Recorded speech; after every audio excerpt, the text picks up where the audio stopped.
Japan has always been the undisputed king of arcade gaming, dishing out some of the wildest, most unique, and absolutely mind-blowing arcade experiences ever. But here's the catch. Some of the best ones never made it out of Japan. That's right, we're talking about those legendary Japan-exclusive arcade games that Western players could only dream about, or, if they were lucky, catch a glimpse of in some obscure import shop. From mecha-fueled battles to rhythm games that look like futuristic magic, these hidden gems are a mix of insane creativity, technical brilliance, and pure arcade chaos. Some of them are so rare that even hardcore collectors would sell a kidney to own a cabinet. So, if you've ever wondered what Japan kept all to itself, buckle up. We're diving into 25 of the most jaw-dropping, ridiculously fun, and criminally underplayed arcade games you never got to experience. If you love all things retro, obscure, and high energy, make sure to smash that like button, drop a comment on which game blew your mind the most, and subscribe for more deep dives into gaming's best-kept secrets.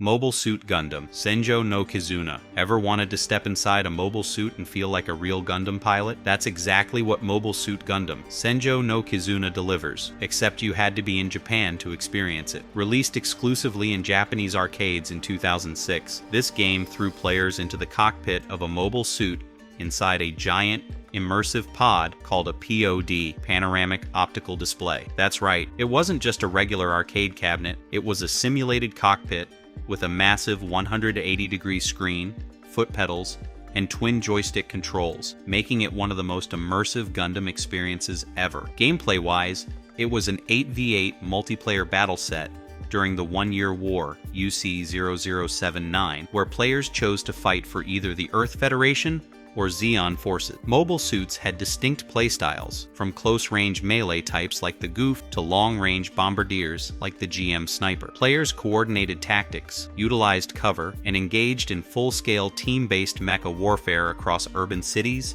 deserts, and space battlefields. The game even had a pilot rank system and online networking, making every battle feel like an actual war campaign. Unfortunately, arcades started shutting down POD units by 2021, making this a legendary Lost Gundam experience.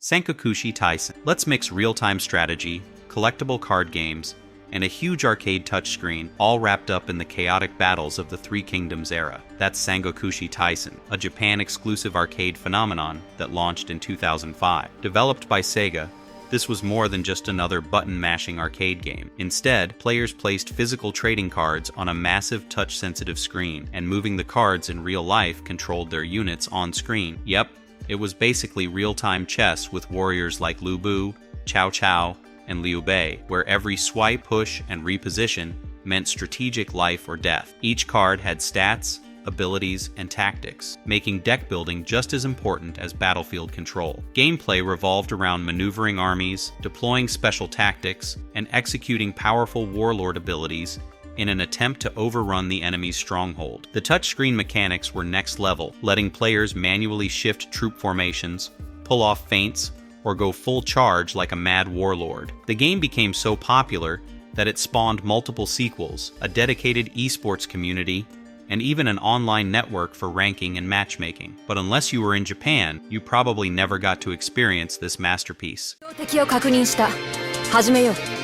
Fate Grand Order Arcade. If you thought Fate Grand Order was just a mobile game, surprise. Japan got an arcade-exclusive version in 2018, and it wasn't just a simple port. Fate Grand Order Arcade transformed the turn-based mobile RPG into a full-blown 3D action battle game, where players controlled their favorite servants in real-time combat. Instead of just tapping skills on a phone, players physically controlled their servants with arcade sticks and butt dodging attacks, unleashing noble phantasm, and battling in 3 versus 3 matchup. The game featured an insane roster of characters from the Fate universe, each with beautifully animated attacks and cinematic finishing moves. The arcade cabinet even had a built-in card printer, meaning every time you summoned a new servant, you'd get a real, physical card with its stats and abilities, collectible and playable. The combat blended hack and slash action with tactical movement, letting players engage in strategic team battles across large arena-style maps. Plus,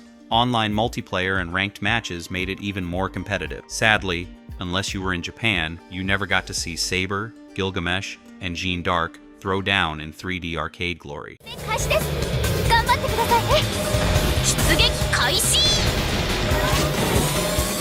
Border Break. Have you wanted to pilot a fully customizable mech and blast your way through fast-paced 10v10 online battles? That's exactly what Border Break, Sega's Japan-exclusive arcade mecha shooter, delivered when it launched in 2009. Unlike the slower tactical style of Mobile Suit Gundam, Senjo no Kizuna, Border Break went full high-speed chaos, with players zipping across futuristic battlefields, dodging missiles, and customizing their mechs with dozens of weapons, armor parts, and abilities. The arcade cabinet featured a massive widescreen display, an arcade joystick with dual analog sticks, and tons of buttons for precise movement and combat. The gameplay was class-based, meaning you could play as a fast scout, dashing through enemy lines, a heavy tank unloading massive firepower, or a tactical support unit repairing allies. The goal? Destroy the enemy core before they destroy yours. The game's deep customization and nationwide online multiplayer system made it a massive arcade hit, leading to multiple updates, a PS4 port in 2018, and even a manga adaptation. Sadly, the online servers shut down in 2021, making this an arcade legend lost to time.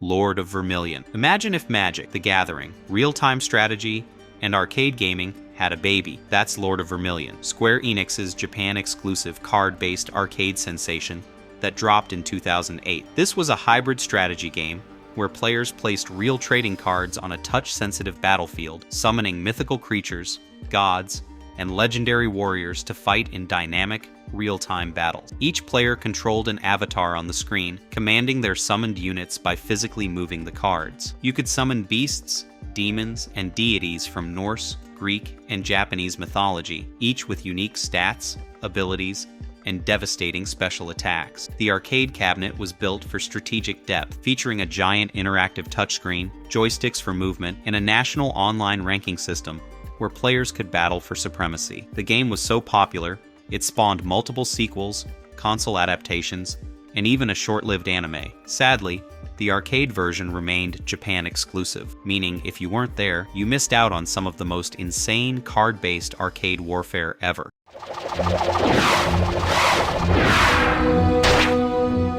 Dragon Quest: Monster Battle Road. What if Dragon Quest had an arcade game where you used real physical cards to summon monsters in battle? That's exactly what Dragon Quest: Monster Battle Road, a Japan-exclusive arcade game from 2007, brought to life. Developed by Square Enix, this game let players collect monster cards, scan them into the arcade machine, and watch them fight in beautifully animated turn-based battles. Basically like Pokemon meets Dragon Quest, but in an arcade cabinet. The gameplay was super simple, but insanely addictive. You'd scan up to 3 monster cards, and the game would generate a full 3D battle, complete with cinematic attacks, flashy spells, and special combo moves. Some cards even let you summon legendary heroes from past Dragon Quest games, like the hero from Dragon Quest III or Terry from Dragon Quest VI, to unleash ultimate attacks. The arcade machine even had a gacha-style system, where you could win rare or holographic cards after battles, making it a collector's dream. The game was so popular it spawned Monster Battle Road 2,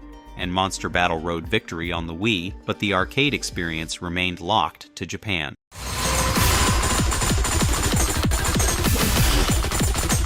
Ongeki. If arcade rhythm games had an anime-powered high-speed bullet hell twist, you'd get Ongeki, Sega's Japan-exclusive rhythm battler that dropped in 2018. Imagine jamming out to fast-paced J-pop, anime songs, and Vocaloid tracks, but instead of just tapping notes, you're dodging attacks, collecting power-ups, and battling enemies in real time. That's what makes Ongeki so unique. The arcade cabinet features a mix of touch controls and physical buttons, where players must tap, flick, and slide notes in sync with the music, all while controlling a team of cute anime-style characters who fight enemies on screen. You even get a joystick to move your characters left and right, dodging bullets and attacks while collecting bonuses. The game also uses real collectible cards, which players scan into the machine to upgrade their characters, unlock new abilities, and boost their rhythm game performance. With insane charts, lightning-fast gameplay, and regular updates featuring anime collabs, Ongeki became a favorite in Japanese arcades. Unfortunately,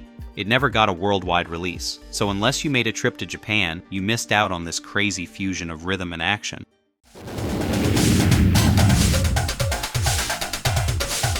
SegaSonic the Hedgehog. Long before Sonic had 3D adventures, there was a Japan-exclusive, trackball-controlled arcade game that barely anyone outside Japan got to play, SegaSonic the Hedgehog. Released in 1993, this was one of the most unique Sonic games ever, featuring Sonic, Mighty the Armadillo, and Ray the Flying Squirrel in a fast-paced isometric platformer where you didn't just run, you rolled for your life. The game's biggest quirk? It used a giant trackball instead of a joystick. Players spun the ball to make Sonic and his friends dash through obstacle-filled levels, dodging lava, spikes, collapsing bridges, and Dr. Eggman's ridiculous death traps. The faster you spun, the faster you moved, making it one of the most physically intense Sonic games ever. Your arms would be sore after a session. The gameplay was all about precise movement, quick reflexes, and teamwork in co-op multiplayer, where up to 3 players raced to escape Eggman's Island. Sadly, it never saw a home console release, making it one of Sonic's rarest and most obscure games.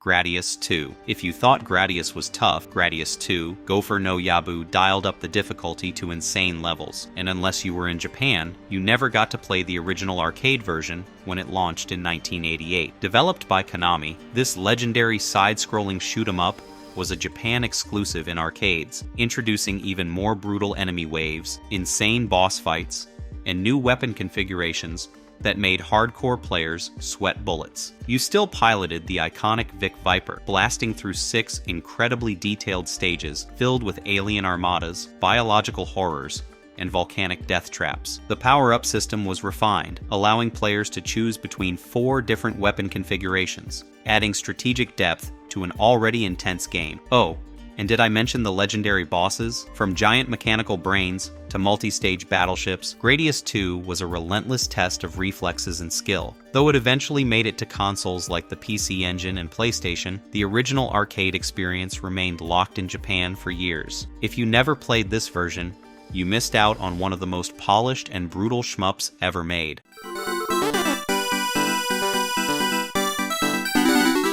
Libble Rabble. What if I told you that one of the most unique arcade puzzle games ever made was a Japan-exclusive Namco classic from 1983? Enter Libble Rabble, a game designed by Toru Iwatani, the same genius behind Pac-Man, yet hardly anyone outside Japan got to play it. Instead of munching dots or blasting aliens, you controlled 2 separate characters, Libble and Rabble, at the same time, using a twin-stick control system to rope in and capture enemies, treasures, and hidden items. Gameplay revolved around dragging a magical rope around the screen to encircle creatures called mushlins, all while dodging hazards and racing against time. As you progressed, the game got insanely tricky, with faster enemies, environmental obstacles, and hidden secrets to uncover. The game even had mystery items hidden beneath the ground, rewarding clever players who explored beyond the obvious. While it was visually charming and mechanically brilliant, its unique dual-stick controls and deep puzzle mechanics made it a tough sell outside Japan. It's one of those arcade gems that deserved more recognition, and unless you found an original Japanese arcade cabinet, you probably never got to experience its wildly creative gameplay firsthand.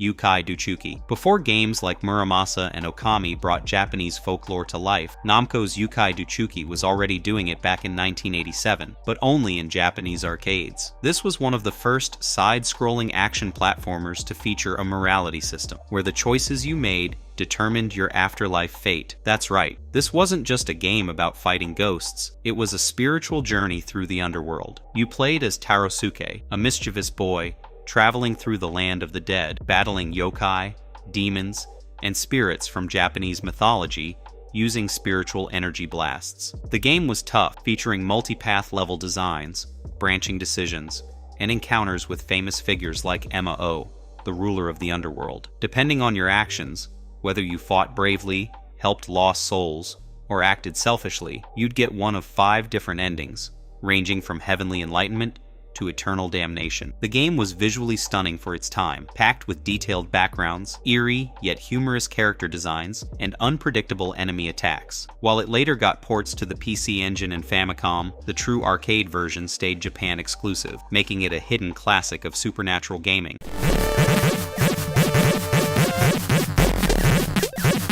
Valkyrie No Densetsu. Before Valkyrie Profile and Skyrim's Nordic Warriors, Namco's Valkyrie No Densetsu brought goddess-powered action RPG gameplay to Japanese arcades in 1989, and unless you were in Japan, you probably never played this fantasy classic. This was the sequel to Valkyrie no Boken, but traded its Zelda-style top-down exploration for gorgeous, colorful arcade action with co-op gameplay. You played as Valkyrie, a warrior maiden on a mythical quest to defeat the Dark Emperor Camus with the help of her tiny sidekick, Kirino Xandra. Unlike typical arcade beat-em-ups, this game mixed RPG elements, magic, and platforming, allowing you to collect gold, buy weapons, cast spells, and interact with NPCs. The co-op mode let a second player control Xandra, making battles against demons, giants, and sorcerers even more chaotic. The beautifully animated sprite work, vibrant fantasy world, and epic boss battles made this one of Namco's most ambitious arcade projects. While it got PC Engine and PSP ports later, the true arcade version never left Japan, making it a hidden gem of arcade fantasy action.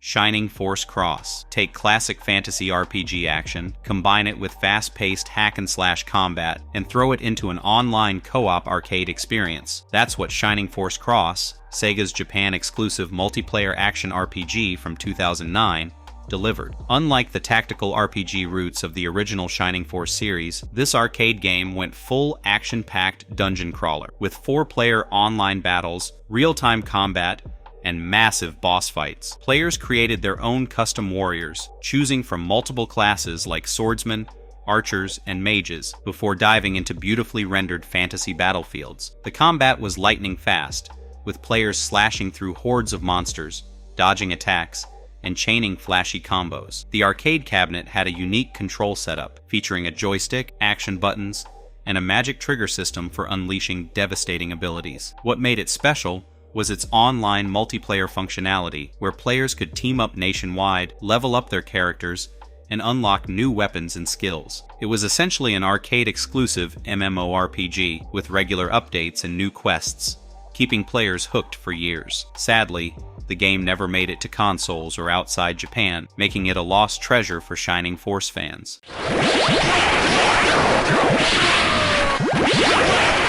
Rabbit. Ever heard of a Japan-exclusive arcade fighter where warriors transformed into mystical animals mid-fight? That's Rabbit, a criminally underrated 2D fighting game released by Aorn in 1997. While Capcom and SNK were dominating the arcade scene with Street Fighter and King of Fighters, Rabbit went all in on insane animal-based transformations, letting fighters channel the power of spirit beasts for wild, over-the-top attacks. The game featured 8 playable characters, each linked to a spirit animal, ranging from phoenixes and tigers to dragons and tortoises. During fights, players could charge up their beast gauge, unleashing powerful animal-based attacks, transformations, and brutal super moves. Combat was fast-paced, flashy, and combo-heavy, featuring beautiful sprite work and smooth animations that felt ahead of their time. The game even introduced a unique beast system, letting players steal their opponent's animal powers mid-match, leading to some wild strategic plays. Despite its gorgeous visuals and unique mechanics, Rabbit never saw an official release outside Japan, making it a hidden gem in arcade fighting history. If you never played it, you missed out on some of the coolest spirit animal brawling ever.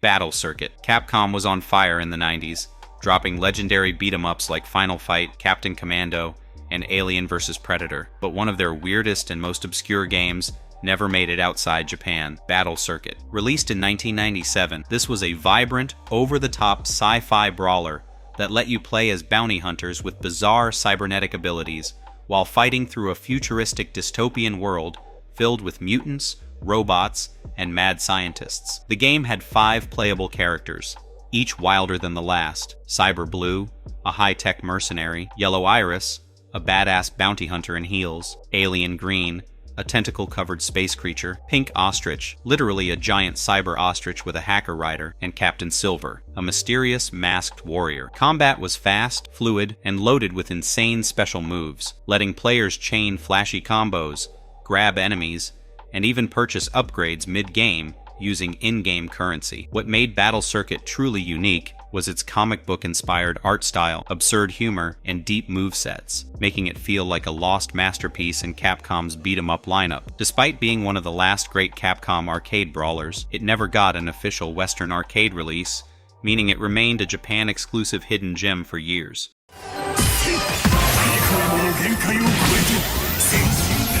Wonderland Wars. Now imagine if League of Legends, anime fantasy, and arcade gaming had a wild fusion. That's exactly what Wonderland Wars, Sega's Japan-exclusive MOBA-style arcade game, delivered when it hit arcades in 2015. Unlike traditional fighting or shooter arcades, this was a 4v4 tactical battle game where players controlled storybook-inspired heroes in real-time strategy combat using a giant touchscreen and a stylus pen. Yep, instead of a joystick, players drew commands on the screen to move, attack, and cast spells, blending MOBA mechanics with arcade action. The characters? A twisted mix of fairy tale icons reimagined as warriors, including Alice, Red Riding Hood, Cinderella, and even the Big Bad Wolf, each wielding insane weapons and magic. The goal was to push into enemy territory, take down their defenses, and control key objectives, all while upgrading abilities mid-match. The touchscreen mechanics let players draw attack paths, cast spells by sketching magic circles, and execute strategic plays in real time. With nationwide online battles, constant character updates, and a dedicated esports scene in Japan, Wonderland Wars became a massive hit. But unless you were in Japan, you never got to experience this storybook MOBA madness.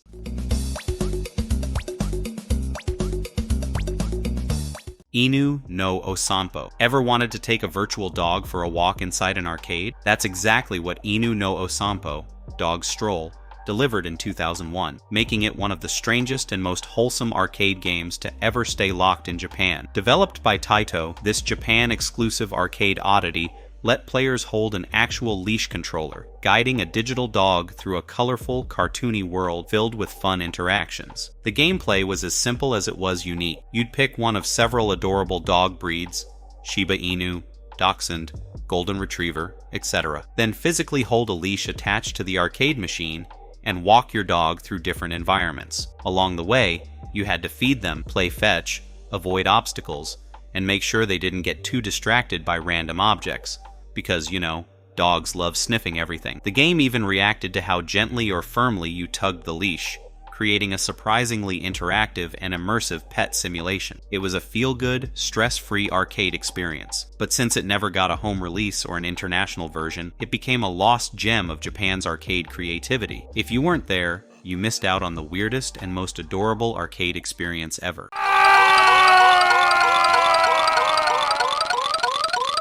Bunga Bunga, Bunga Bunga. If you thought Japan had the weirdest arcade games, think again, because Bunga Bunga, a 2001 South Korean developed arcade game that was exclusively released in Japan, is one of the most bizarre games ever made. The concept? Spanking and kancho, a prank where you poke someone's butt with your fingers. Yep, this game literally had a plastic butt attached to the arcade cabinet for players to whack, poke, or punish. Players could choose different victims to torment, including an ex-girlfriend, a gold digger, a corrupt politician, and even your boss, each reacting with hilariously over-the-top expressions on the screen. The goal? Humiliate them for high scores. Using a giant hand-shaped controller, players could slap, spank, or kancho the target, watching their reaction intensify with each hit. The game even dispensed a personality analysis card at the end, judging the player's performance based on how well they executed the punishment. It was controversial, ridiculous, and borderline insane, yet somehow became a cult hit in Japan. Unsurprisingly, it never saw a wider international release, making it one of the strangest, most infamous Japan-exclusive arcade games ever.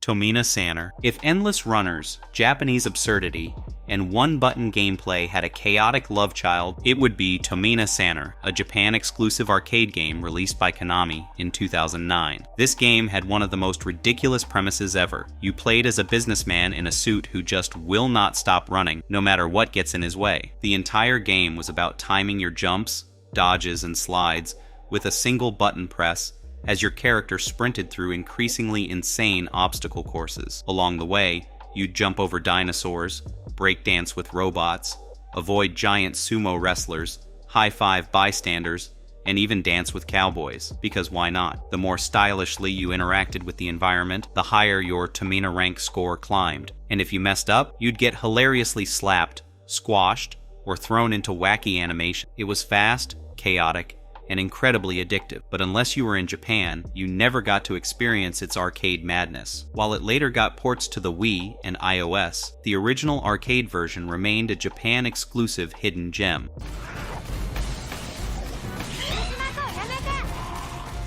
Sailor Zombie, AKB48 Arcade Edition. Sailor Zombie, AKB48 Arcade Edition was the bizarre, Japan-exclusive rhythm shooter you never knew you needed. Released by Bandai Namco in 2014, this game took Japan's biggest idol group, AKB48, and threw them into a post-apocalyptic, kawaii but deadly zombie outbreak. The result? A mix of light gun arcade action and rhythm game insanity that could only exist in Japan. You played as a survivor tasked with rescuing zombie-infected AKB48 members by shooting them, not with bullets, but with an antidote gun. Each stage featured a different idol-turned-zombie, and as you fought through wave after wave of undead, you'd have to shoot incoming threats while keeping your aim locked on the infected idols. Once weakened, a dance battle rhythm minigame began, where you tapped along to AKB48 songs to purify them. Yes, this game literally made you cure zombies through idol music and synchronized dance moves. With full-motion video clips, real AKB48 members as characters, and an absolutely bonkers concept, Sailor Zombie was one of the weirdest and most uniquely Japanese arcade experiences ever. But unless you hit an arcade in Japan, you totally missed out on this J-pop infused undead showdown.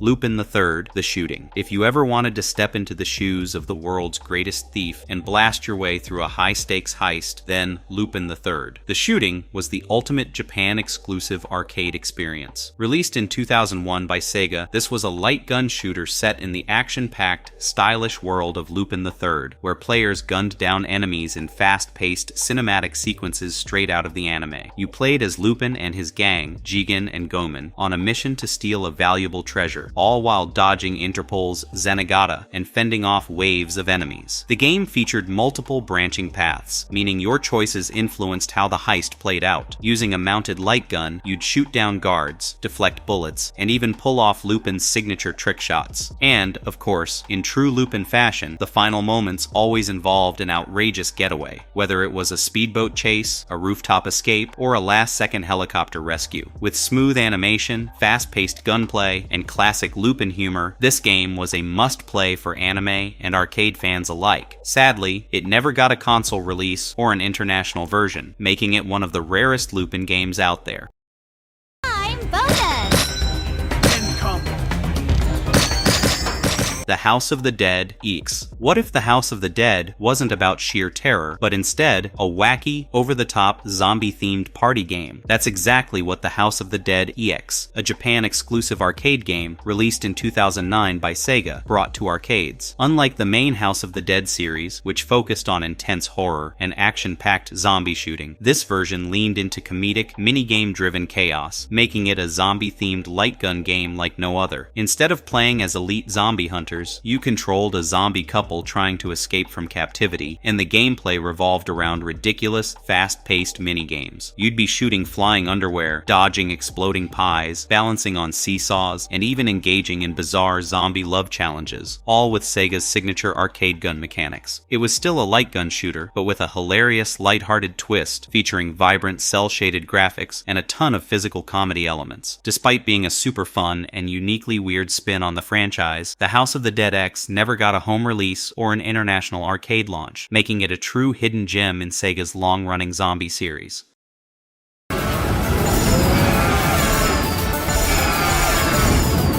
Bishi Bashi Channel. If you love crazy, over-the-top, rapid-fire minigames, then Bishi Bashi Channel, Konami's Japan-exclusive arcade game from 2009, was absolute button-mashing madness. Part of the legendary Bishi Bashi series, this installment took the franchise's ridiculous party game formula and cranked it up to 11 with wilder minigames, multiplayer chaos, and a flashy arcade setup. The gameplay? Pure insanity. Players competed in dozens of absurd minigames, from launching wedding cakes at runaway brides to dodging incoming UFOs and beating up giant fish with oversized boxing gloves. The arcade cabinet featured 3 massive buttons, red, blue, and green, and every game required rapid reflexes, quick thinking, and absolute button-mashing dedication. Some minigames demanded lightning-fast tapping, while others had you pressing buttons in rhythm or memorizing crazy patterns. With hilarious visuals, quirky sound effects, and pure chaotic fun, Bishi Bashi Channel was a must-play in Japanese arcades, but sadly, it never got an international release, making it one of the most ridiculous Japan-only party games ever. Marvelous verdict. And there you have it, 25 legendary arcade games that never saw the light of day outside Japan. Some were too niche, others too bizarre, and a few were just too ahead of their time. But one thing's for sure, Japan's arcades were, and still are, on a whole different level. If this list made you want to book a flight just to hunt these down, trust me, you're not alone. Let me know in the comments which one you'd love to play, or if you've somehow miraculously managed to get your hands on one of these. And hey, if you enjoyed this trip into Japan's arcade vault, don't forget to like, subscribe, and ring that notification bell so you never miss out on more gaming gold.